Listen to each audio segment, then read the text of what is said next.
Hi, Rich Spezzano here from Digitally Feelers. Affinity Photo 1.8 just came out, and it's just a minor upgrade, except for the most important thing. If you are a professional graphic designer like I am, and you work with other people, as of now, many companies still use Photoshop. I'm sure eventually they will discover Affinity Photo, but you still have to work with people using Photoshop. So let me explain why Affinity Photo 1.8 is very important to those professionals. So let's get started. So the first thing you need to know, and this is not part of 1.8, but I was so excited about this in the past, is if you go to Affinity Photo and Preferences, there's a box here in the General. You click down here and you go to General, and there's a box here that says import PSD text as text rather than bitmap. That is so unbelievably important. So let's close this and I'll show you why that is important. Years ago I did a file and I'm going to open it, and it was called, this was a PSD file. So I'm opening a PSD file, and when it opens, right now, if you did not have that checked, you would not be able to change any of this text. But look at this. Every single thing we're looking at here is still text. And you see there was a mistake. So if I wanted to, all I have to do is add a space there. And I don't even know what's wrong here. I got to check what happened here. Okay, yep, another space was missing here. And there you go. And that would have corrected that mistake. And look at other things. I could just decide, well, maybe there's no longer dance classes, so I can select that and put something else. I don't know, singing classes. How about singing classes? So that was one of the things, and that is not part of 1.8. That was here in 1.7, and I absolutely thought this was fantastic, because if I was working with somebody who has Photoshop files, and it was given to me, I could see all mistakes. By the way, this was not the final. It was corrected in the end. But you can see if someone sent me a file and I saw all these mistakes, restaurant, so we would need an A there.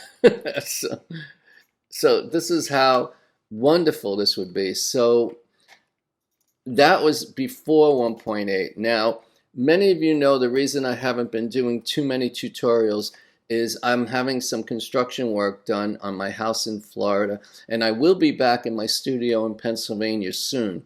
In fact, the end of March, beginning of April, actually. So I don't have, this is I have a new MacBook 16, and unfortunately, most of my Photoshop files are on my old Mac because I tried to keep this clean.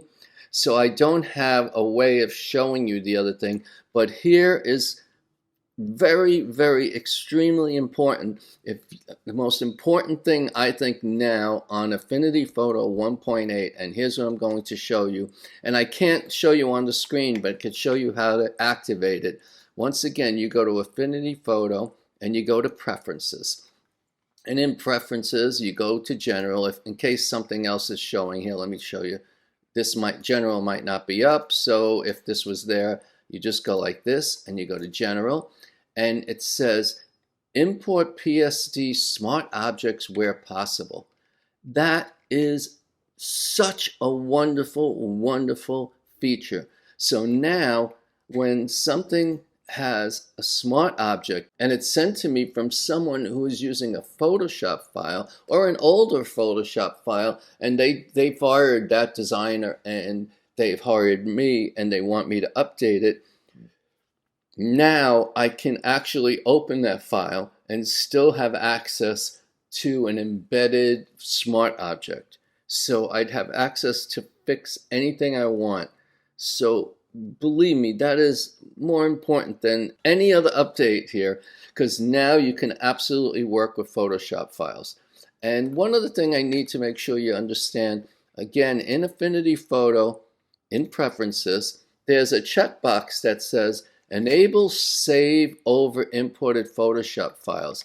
And I do not recommend it. I keep that unchecked because it could affect something that Photoshop has that Affinity Photo doesn't translate very well. So I keep that unchecked. So what I would prefer to do is I would say File, Export, and I would go to Photoshop, File, and I would say Export, and I would change the name, maybe version 3 or something like that. Do not overwrite the old file. And so then you can still send it as a Photoshop file and Photoshop will open it. But don't overwrite the original just in case you don't really want to do that. I'm sure everyone else has been already posting in YouTube. They're already doing videos on the other features. I'm not really going into them. It's nice that you could say File, New, and this box opens up. So they have all these presets all ready for you, and I kind of like that. I mean, for example, if I'm doing web, if I want print, here's all the sizes of print you might want to use. What else is here?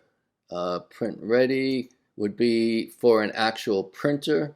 So a lot of it would be kind of like I usually do print ready as, like if I wanted this to be print ready, I would File, Export, and I would print it, export it as a PDF. Very important to me to always export as a PDF. So I do that, but some of the new stuff is okay, but nothing major. These you could just pick your own sizes. You can, templates are nice. You can create your own templates. So if you have something ready to go, and they have some templates I think you could download. I have not done it yet, so I'm not really going into any of that. But if you're a professional graphic designer, it is so wonderful that Affinity allows you now not only to just import Photoshop files with text, but to also import smart objects. So I hope you liked this tutorial, and if you did, please click like and subscribe, and have a good day. Bye. I hope you found these videos useful. If you did, please click like and subscribe. And if you'd like to support me, you can buy me a cup of coffee at buymeacupofcoffee.com/df. And I hope you'll check out some of my other videos. Thanks for watching. I really appreciate it. Bye.